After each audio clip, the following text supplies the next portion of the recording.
Welcome to another edition of BNR Weekly. I'm your host, Nico the Bard. We got plenty of show for you, but first, CEO of BNR Records, D Major, will release a brand new video for Dubai.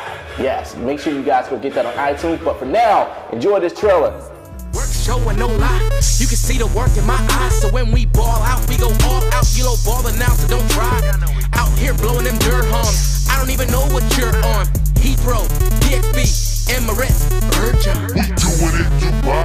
We doing it Dubai. We doing it Dubai. These whips all on my side. D Major, I see you doing big things. Make sure you guys go check out the single on iTunes. You can buy it right now. Up next, BNR correspondent Liz Peavy sat down with Asking Alexandria. She sat down on the tour bus with the group. Make sure you guys check it out right now. Hi, this is Liz with BNR Weekly, and I'm here with Asking Alexandria, talking to James and Ben. James plays drum, and Ben is the lead guitarist. So how's the night going so far, y'all? Terribly. We woke up probably about an hour or two ago, and it's just gone downhill ever since I opened my eyes. Hangover's been kicking in. Yeah. It's not good. I woke up feeling alright because I think I was still drunk, and now it's just hitting me.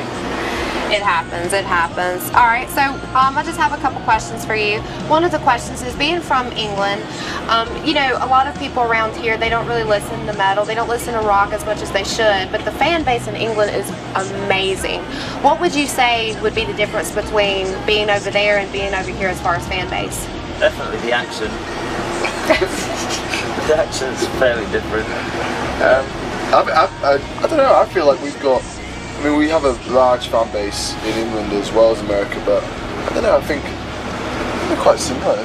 It's very similar. I just feel like America, the guys are kind of spoiled for choice. You know, everyone tours the States constantly, so people could probably go to a show every other night if they wanted to, whereas in the UK, it's rare for bands to be over there. Yeah, there's not as many decent tours like that roll through, you know what I mean? Whereas America, there's always just all their favourite bands are always touring, you know. Even if it's like a band that you would like say, it's not like, oh, I love this band so much, but it's still like, oh, I can go to a show, you know. Like every weekend you have a show on in town, you know. So yeah, it's like Ben said, a bit spoiled, you know. It's like, so you've really got to make a big impression to bring a lot of people out in America, you know. Yeah, and y'all done a really good job. The crowd that y'all always bring is amazing, so yeah, props to you.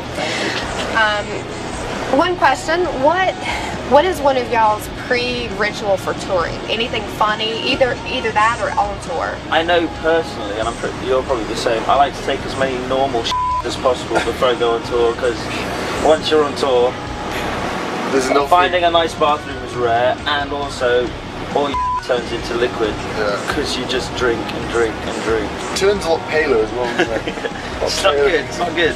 So I like to enjoy my time at home on the toilet. I can understand that. It's probably a lot of McDonald's and cheap stuff, so it just kills you. It just kills you. Loads of beer. Too much beer. Yeah. Those are always the worst.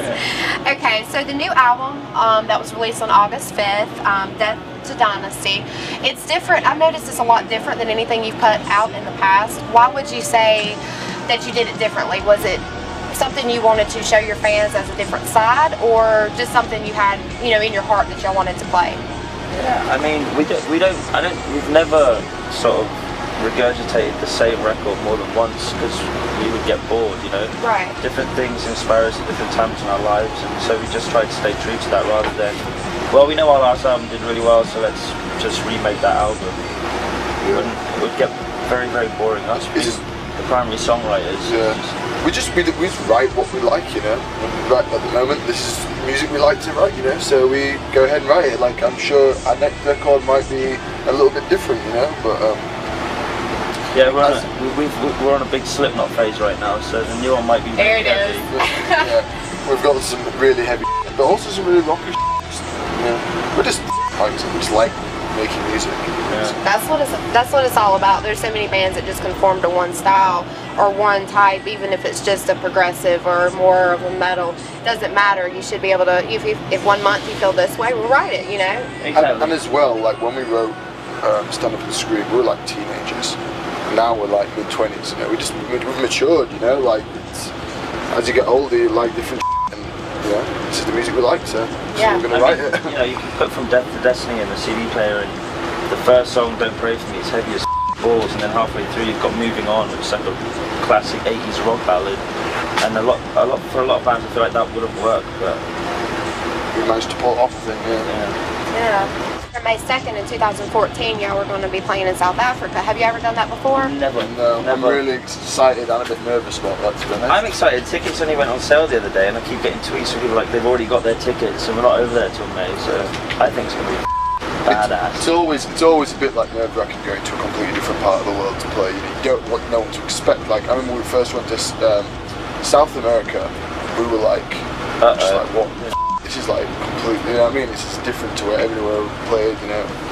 So, but we were pleasantly surprised. So I hope South Africa does the same thing, you know. I'm sure it will. I'm sure it will. Yeah, definitely. Again, different accent. Yeah. Yeah. Okay, so while y'all are on tour, what is something fun that y'all like to do when you're kind of off, not having to do anything? Do you watch movies or anything like that? I think I just drink when I'm off tour as well. I'm always drunk. I don't know what's wrong with me. Something. It's in your genes. Yeah, we pretty much do all the we do on tour, off tour, but just without playing the music. Okay. Any funny stories on the van on tour? God, I don't know. I've walked into our bus before and there's been a girl being by on this sofa. That was quite funny. I quickly exited the bus. Actually, I planned on sitting down to enjoy it and watch it, but she smelled quite frank, so I'm like, this is dirty, I'm leaving. It's one way to clear a bus out. Yeah. Well, I'm going to end it on that. Well, there you have it. This is Asking Alexandria, and thanks for hanging out. Have a great day. Man, great interview, Liz. BNR does not condone any of those things those guys are talking about, but anyway, those guys are really crazy. Up next, Chandler. She's doing everything from doing the national anthem at the Bobcats game in the NBA, and she's also been featured on Kiss 95.1 Spotlight. She got a brand new video, Say It to My Face. Check it out right now. It's BNR Weekly.